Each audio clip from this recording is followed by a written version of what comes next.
Hai sahabat anxiety disorder, kita berjumpa lagi ya.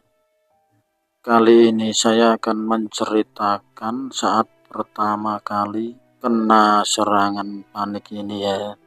Saat itu pukul di atas jam 12 malam ya. Saat di pantai itu.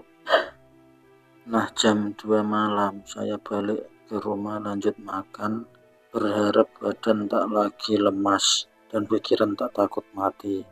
Tetap saja badan lemas, gak bisa balik lagi ke versi semula sebelum kena serangan panik ini. Nah, sampai rumah itu badan saya gak enak semua ya. Perut mual, pengen muntah, namun muntahnya sangat menakutkan ya. Rasanya sangat tidak enak, seperti gak karu-karuan rasanya. Mirip kena serangan jantung ya. Makanya pikiran saya langsung panik dan takut akan kematian. Mau muntah susah, nggak bisa muntah. Kalau muntah rasanya nggak enak. Nanti bisa muntah pun mungkin agak mendingan ya penyakit ini. Namun takutnya kalau muntah itu bisa saja penyakit yang mengerikan ya, sebab gejalanya ada muntah-muntah. Namun yang saya rasakan itu pengen muntah ya, mual namun susah. Nggak bisa dimuntahkan ya waktu itu. Saya langsung seka ya dengan air hangat di botol ya. Air mendidih saya taruh dalam botol. Saya buat menyeka ya perut dan seluruh badan. Dan saya minta dikerokin ya. Berharap agak mendingan. Namun pikirannya ini yang susah. Saya mengontrol atau mengendalikan pikiran takut ini ya. Sebab saya pertama kali kena ini memang nggak tahu, makanya langsung panik. Sebab rasanya memang nggak karu-karuan. Saya orang awam, nggak tahu ini itu kena penyakit ini, makanya pikiran langsung nggak karu-karuan. Namun waktu itu saya tidak ke UGD, sebab pikiran saya kena gangguan gaib ya dari laut itu. Memang belum tahu apa-apa ya waktu itu. Sampai pagi saya nggak bisa tidur karena shock mengalami penyakit ini ya. Shock karena hidup pasti berubah 180 derajat ya. Tidak seperti sebelum kita kena serangan panik ini. Nah, paginya setelah subuh saya langsung ke orang pintar ya. Saya kira saya terkena gangguan gaib atau terkena gangguan penunggu pantai itu ya. Waktu itu saya langsung ke tempat orang pintar setelah habis subuh. Saya ingat di sana dikasih air, lalu sama disuruh nyari ramuan ya. Kalau nggak salah daun suruh yang ruasnya sama, kalau nggak salah sama kunyit atau apa, lalu ditumbuk halus dan disuruh usapkan ke dada saya biar nggak sesak nafas. Dan benar saja ya, dada saya agak enakan, tidak sesak seperti saat di pantai waktu malam itu. Namun tetap saja pikiran tidak berubah, tetap saja masih ketakutan akan kematian. Lalu malamnya seperti biasa saya di rumah, tidak kemana-mana karena shock ya, kena serangan panik ini. Saya sampai biasanya nonton TV di rumah pun setelah kejadian itu, nonton TV rasanya tidak enak. Dengar suara TV yang berisik itu, rasanya malah semakin panik.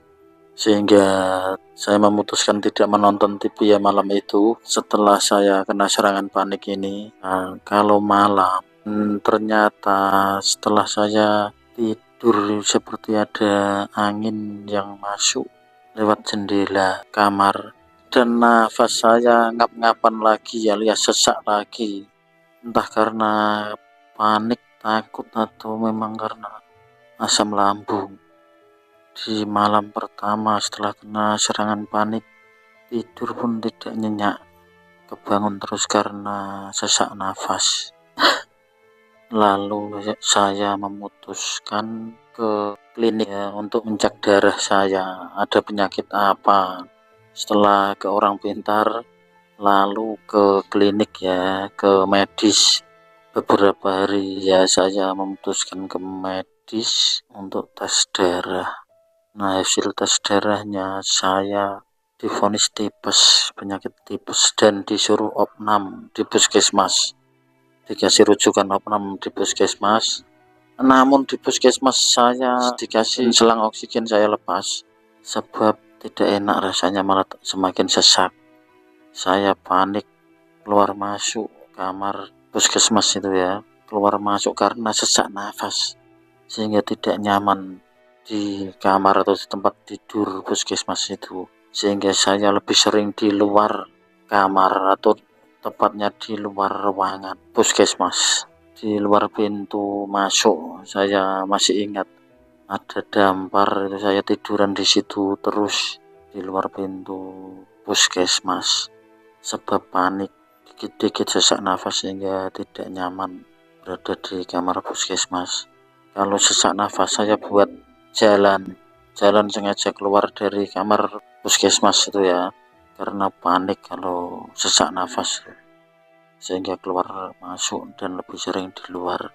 Nah, setelah pulang dari puskesmas tetap saja badan masih lemas, pikiran tetap takut mati. Lalu saya memutuskan ke orang pintar lagi, dan pada saat 2013 itu biayanya sekitar 1.700.000 ya. Waktu itu termasuk mahal. Operasi tanpa luka. Katanya saya terkena gangguan gaib di laut, di pantai ya, kata orang pintar itu, sehingga disuruh operasi tanpa luka.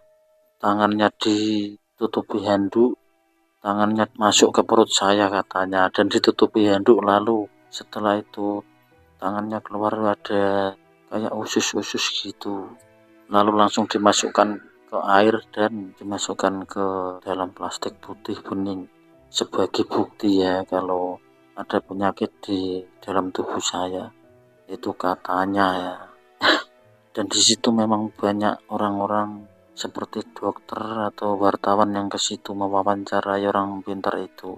Lokasinya dulu itu di Pelajan, pakai saji ya, Jepara.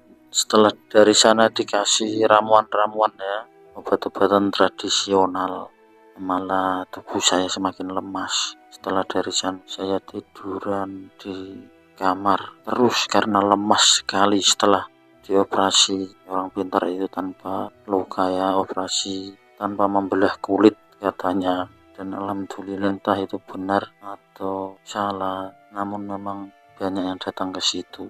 Dokter-dokter, wartawan pada mencari pengetahuan sama orang pintar itu, mencari tahu kok bisa operasi tanpa membelah, maksudnya operasi tanpa luka. Setelah dari situ katanya disuruh mandi ya, badan masih lemas.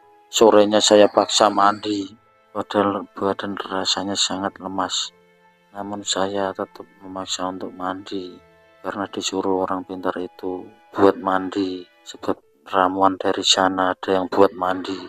Nah, setelah beberapa hari atau 1 hari ya kalau nggak salah, setelah berobat ke orang pintar tadi, badan saya lemas terus ya waktu itu.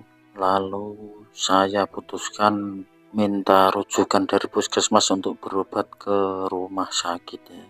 Nah, di rumah sakit itu saya ditanyai dokternya. Saya bilang badan saya nggak enak semua pak, lemas, sebab sangat lemas sekali. Nah, malah saya disuruh opnam. Niatnya berobat, malah disuruh opnam, katanya lemas bahaya, harus diopnam. Nah, setelah diopnam di rumah sakit sekitar 1 minggu, saya dibolehkan pulang. Namun sampai rumah pun badan masih kurang enak, tetap saja masih ketakutan akan kematian dan masih lemas badan saya ya waktu itu. Masih panik kalau malam tiba-tiba kebangun karena sesak nafas ya, karena sesak nafasnya itu yang sangat menakutkan, bagaikan nyawa seperti di ujung tanduk, sehingga membuat pikiran langsung panik, cemas, dan takut akan kematian. Nah, masih banyak ya cerita saya ya waktu pertama kali kena serangan panik ini, entah asam lambung atau GERD. Intinya saya anxiety disorder, langsung takut akan kematian. Saya akan menceritakan kisah saya di video selanjutnya. Wassalamualaikum warahmatullahi wabarakatuh.